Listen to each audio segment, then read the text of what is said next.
Across the silent cosmos, some worlds call to us. A whisper from 500 light-years away, in Cygnus. We named it Kepler 186f, the first Earth-sized planet in another star's habitable zone.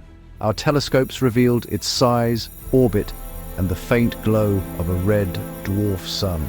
We imagined crimson oceans, alien continents, and the promise of life. Hope drove us to build the Odyssey, a ship to bend space-time and reach this distant world.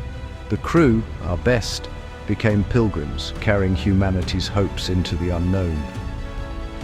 As the Odyssey left our sun behind, the Milky Way became a swirling river of light. Their mission to discover if Kepler 186f's whisper was emptiness or the first word in a cosmic conversation. They chased a dream, a scientific possibility that captured the heart of our world. As Odyssey neared Kepler 186f, the data shifted in ways no one had anticipated. The readings became erratic, hinting at something unusual beneath the planet's calm exterior. The planet's atmosphere was thick, composed mostly of nitrogen and argon, with almost no oxygen to speak of.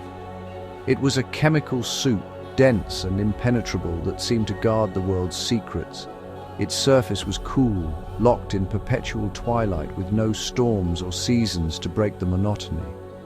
The landscape was shrouded in a dim, unchanging glow, as if time itself had slowed to a crawl.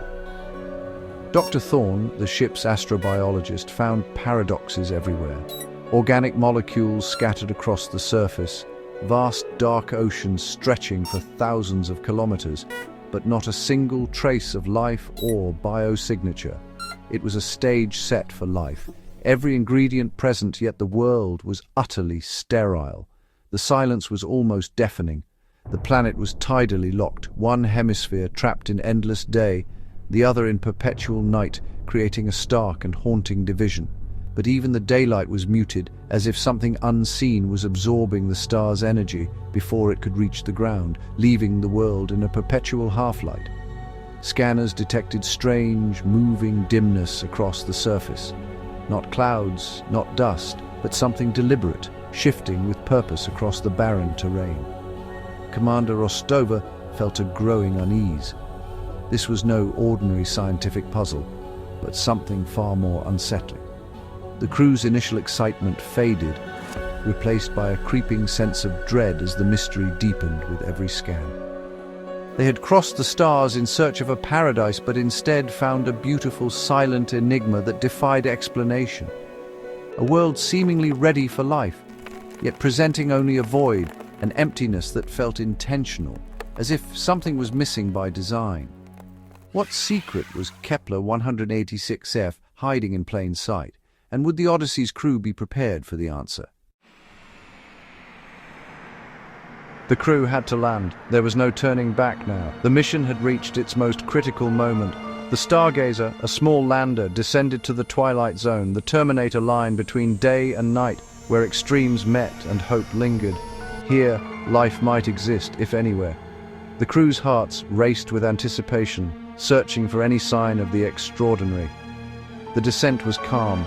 The landscape below was muted purples and reds, black oceans and worn mountains. It was a world shaped by forces both familiar and utterly alien. It was beautiful, but alien and desolate. The silence pressed in, broken only by the hum of the lander.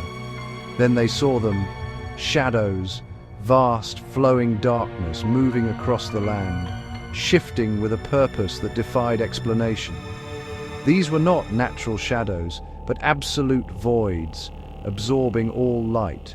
They seemed to swallow the very essence of the world. Sensors registered them as null zones. No mass, no energy, just absence. The readings were unlike anything in human experience. Commander Rostova gripped the controls. These were the moving patterns from orbit, now terrifyingly close and real. Dr. Thorne struggled for an explanation. Atmospheric phenomenon, new matter, or something else entirely? The possibilities were as vast as the unknown itself. As they landed, one thought echoed. What if the planet was inhabited by the shadows themselves?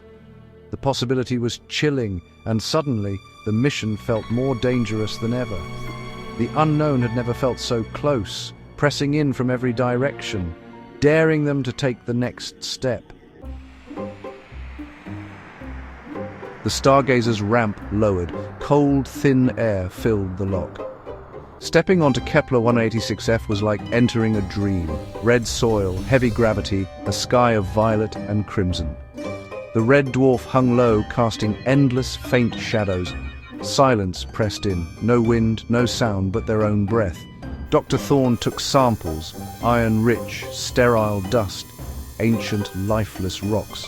The world was perfectly suited for life, yet barren. From their sight, they saw a great shadow, miles long, flowing through a canyon. It moved with silent grace, a hole in reality. Commander Rostova watched, heart pounding, a primal fear awakening. The planet's secret was alive and watching. Curiosity drove Dr. Thorne to suggest a closer look. Against Rostova's instincts, they flew the stargazer over the canyon's shadow. As they approached, the shadow reacted, rising like a dark wave, forming a tendril of pure nothingness. It moved with unnatural speed, silent and beautiful, yet terrifying. The pilot banked away, but the tendril followed, matching every move. Sensors failed.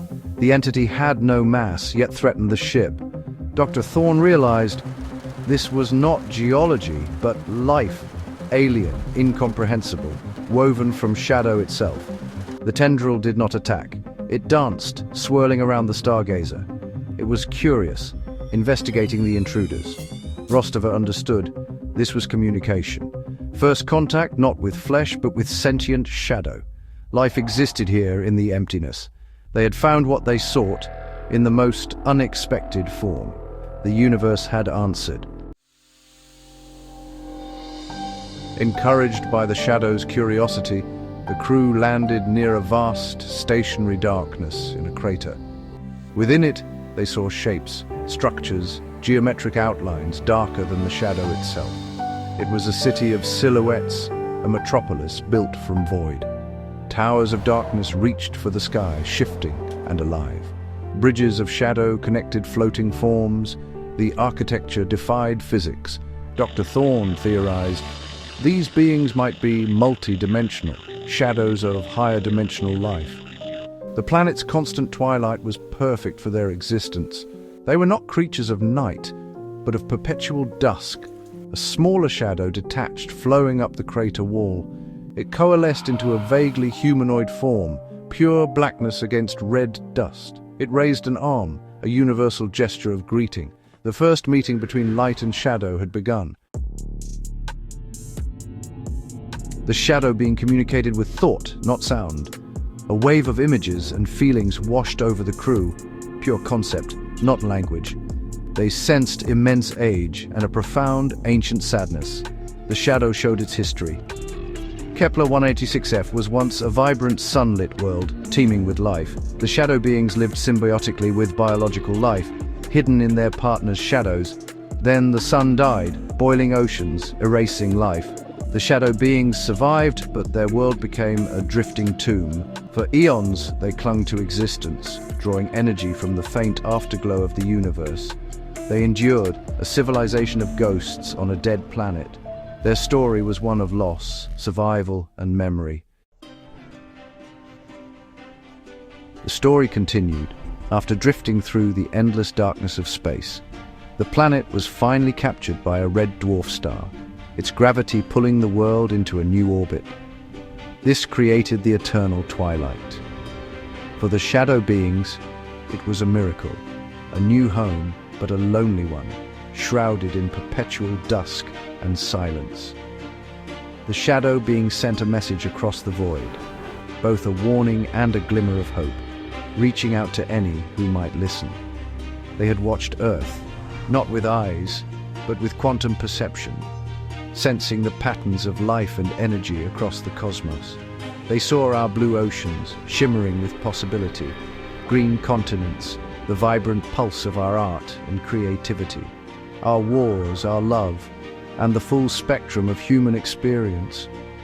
They saw our potential for greatness and our self-destructive tendencies, the light and darkness within us all.